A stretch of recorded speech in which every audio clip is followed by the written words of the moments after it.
శ్రీ గురుభ్యో నమః. శ్రీ మహాగణాధిపతయే నమః.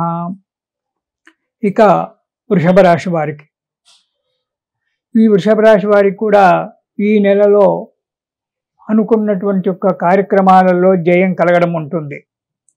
ఇంటి యందు శుభకార్యాలు చేయడము, లేదా శుభకార్యాలకు బయలుదేరి వెళ్ళడము, పాల్గొనడము, కార్యాలలో బంధుమిత్రులతో కలయిక ఏర్పడడం అనేటువంటి జరుగుతుంది. కానీ కుటుంబంలో చిన్న చిన్న చిక్కులు రావడానికి ఆస్కారం ఉంది. కొన్ని ప్రయత్నించిన కార్యక్రమాలకు విఘ్నాలు ఏర్పడడానికి ఆస్కారం ఉంది. కొన్ని అనుకోని చిక్కులు కూడా రావడానికి ఆస్కారం ఉంది. కొద్దిగా అనారోగ్యం ఏర్పడుతుంది. చిక్కులు అనేటువంటివి మనం చేసేటువంటి ఒక కార్యక్రమంలో ఆటంకాలు ఏర్పడడం సహజం. చిక్కులు అని చెప్పగానే భయపడి ఏవో పెద్ద చిక్కులు వస్తాయని చెప్పి చేసేటువంటి ఒక కార్యక్రమాన్ని వదులుకోవడానికి లేదు. చిన్న చిన్న ఆటంకాలు ఏర్పడుతుంటాయి. ఆర్థిక పరిస్థితిగానో, లేకుంటే ఇతరత్ర వాళ్ళ యొక్క సలహాల వల్లనో, కాలానుగుణంగానో కొన్ని ఆటంకాలు రావడానికి ఆస్కారం ఉంది. ఆ ఆటంకాలను తట్టుకునేటువంటి ఒక శక్తి మీ దగ్గర ఉంటుంది. కాబట్టి వృషభ రాశి వారు అలాంటి వాటికి భయపడకుండా తగు జాగ్రత్తగా అడుగు ముందుకు, మనోధైర్యంతో అడుగు ముందుకు వేసినట్టయితే కార్యాలు సఫలీకృతమవుతాయి.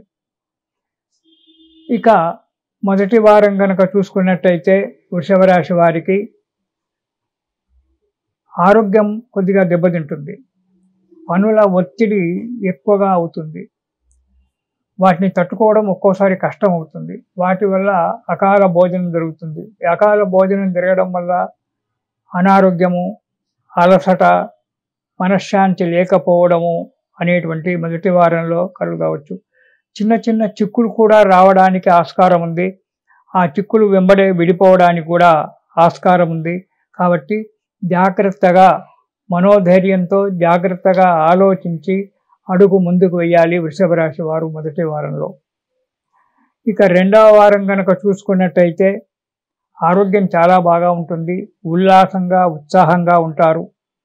వృత్తి వ్యాపారాల్లో చేసేటువంటి ఒక వృత్తిలో కానీ, వ్యాపారంలో కానీ మంచి లాభసాటి కనబడుతూ ఉంటుంది.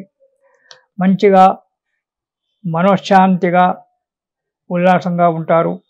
ఇక సంతాన సౌఖ్యం కూడా కలగబోతూ ఉంది వృషభ రాశి వారికి రెండవ వారంలో. ఈ సంతాన సౌభాగ్యం కలుగుతుంది. అందువల్ల కూడా సుఖ సంతోషాలతో ఉంటారు. కుటుంబంలో అందరూ కూడా మేలుగా ఉండడానికి ఆస్కారం ఉంది రెండవ వారంలో. ఇక మూడవ వారంలో కనుక చూసుకున్నట్టయితే ఆరోగ్యం కూడా చాలా బాగా ఉంటుంది. మనశ్శాంతిగా ఉంటారు. ప్రతి విషయంలో విజయం జరుగుతుంది. శ్రమకు తగ్గినటువంటి యొక్క ఫలితం మీకు కనబడుతూ ఉంటుంది మూడవ వారంలో. బంధుమిత్రుల కలయిక, ముఖ్యంగా తల్లిదండ్రుల యొక్క, అర్ధాంగి యొక్క అంటే భార్య యొక్క సలహాలు తీసుకోవడం చాలా మంచిది. ఆ సలహాలు తీసుకొని, ఆ సలహాలతో మీ యొక్క ఆలోచనను తోడు చేసుకొని వాటి ప్రకారంగా నడుచుకుంటే మీకు ఈ మూడవ వారంలో కాదు, ఈ మూడవ వారంలోనే కాదు, ఈ నెలలో ప్రతి పని కూడా సక్రమంగా తల్లి ధర్మ కార్యాలలో పాల్గొనడము, పూజా పునస్కారాలు చేసుకోవడము, మనశ్శాంతిగా ఉండడం అనేటువంటిది జరుగుతూ ఉంటుంది మూడవ వారంలో.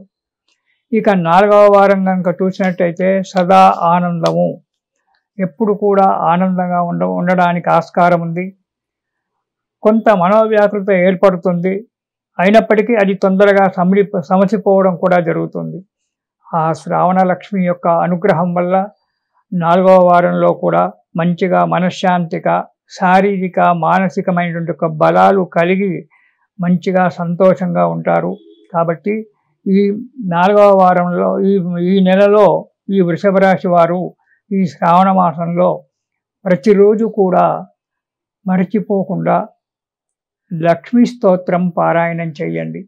లక్ష్మీ స్తోత్రం కనుక పారాయణం చేసినట్టయితే మీకు అష్ట కష్టాలు తొలగిపోయి ఈ శ్రావణ మాసంలో వృషభ రాశి వారు చాలా సంతోషంగా, ఆనందంగా ఉంటారు. మంచిగా కలుగుతుంది. ఇది శుభం.